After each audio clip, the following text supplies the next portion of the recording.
For those of you just joining us, yes, my name is Richard Amowa. Those close to me call me Richie Rich. And I have Sydney Akimolado, who is my co-host. And I want to say thank you so much for staying tuned. Thank you for joining us. We hope it's going to be a swell time tonight.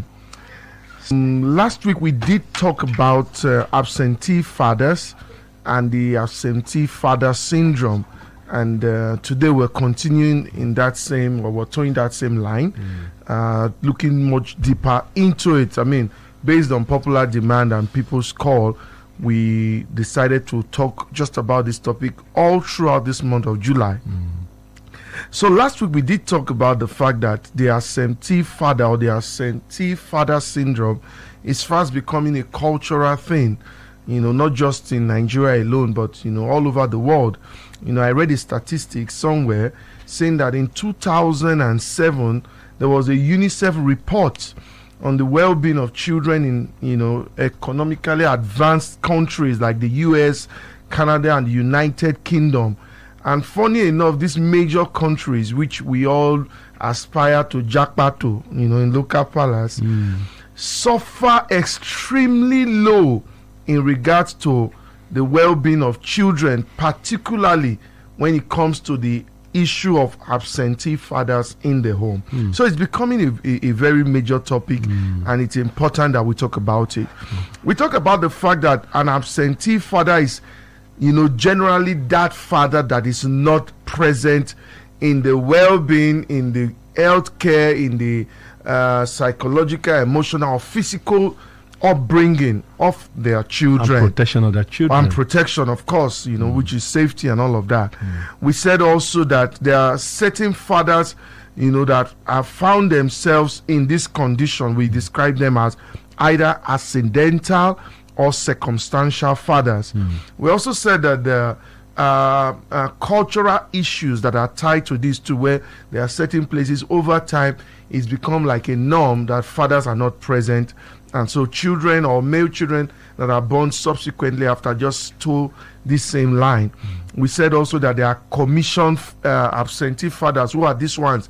Those are the fathers that are just deliberate on the saying, we're not going to be involved in the life of our children. Okay, I think we're doing this just to a quick summary of absentee father, so that those of you joining for the first time today could know where we started from. And today we're going to be looking at the consequences of absentee father, because everything has a consequence. We'll be looking at the consequences of absentee father.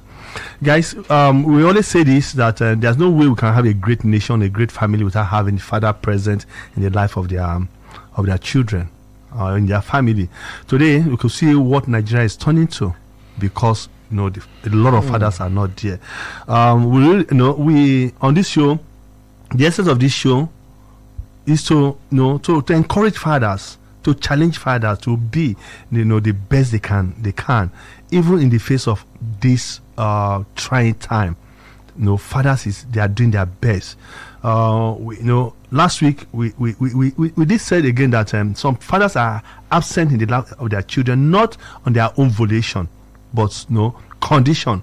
But we are saying we are not accepting any condition, because those children needs you. So one of the consequences of father not being there with their children or their family is it causes severe emotional pain to their children. I don't know. Honestly, I don't know how it is, in your house, but I know you are connected to the children. Yeah. And a day or 2 days away from home, we come back. You can imagine how they feel. Talk less of a man or children whose father are not even there at all. Nobody to connect. There's no daddy or yo-yo. No daddy or yo-yo. Thank you. No daddy or yo-yo. Over time, I know what my children love. And when I see those on the traffic, I get them. Because I know they love it. And when they say daddy or yo-yo, before they could do it, I drop it on the table. It connects us together. Seriously, though. You understand? No, honestly, we're not saying the mothers who are doing this job, they're not doing a great job. They're doing a great job, but they need the presence of the fathers there. Mr. Richard, let me shock you and our listeners, and I'm sure some people know this. Do you know that the attitude of a father, why a child is still in conception, I mean prenatal, natal and postnatal, the attitude of a father can affect adversely or even positively what the child will become in future. Children connect to their fathers even while they are still in the womb of their mother. Yes. And that's why when they are born, it doesn't take them long to recognize their father's voice. So if a child can connect at that level, a baby at that level, imagine the absence, the colossal, bruise it will cause if that child doesn't have the father figure present in his or her life while growing up. So it's very important what we're talking about tonight. And I'm going to be reeling out a lot of statistics, because many a times when we say some of these things, it's not easy to tie it with numbers, but statistics are good. So they help us to, connect the dots and put the eyes and all of that. Number one I found out was that 75% of children whose father are not absent are less, or yes, whose father are absent are less likely to have teen births. Teen births, I mean the girl carry belle. Okay, let's use so, because somebody advised that we should go into pidgin and even sometimes pidgin, local language and all that. So children who father are present in their lives, 75% of them are less likely to have teen births.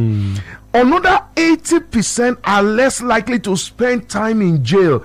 Every child that has a father figure is less likely to have a time in jail. Go find out all the black guys, all the white guys who are always incarcerated, falling into the hands of police and all that.